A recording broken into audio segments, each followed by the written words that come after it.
Bring an end to airborne contaminants in your car with a new cabin filter from Filterheads.com.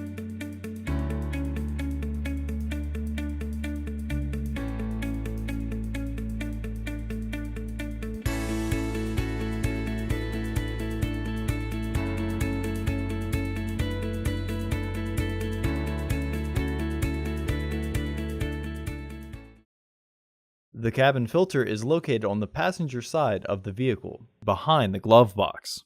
Open the glove box. Unhook the dampener arm. Push in on the sides of the glove box to release the stops and lower the glove box. Unclip both sides of the housing cover to remove it. Remove the old filter from the housing and clean out any debris inside.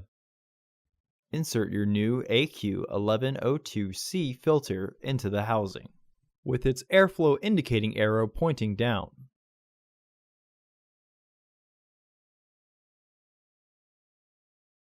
Reinstall the housing cover.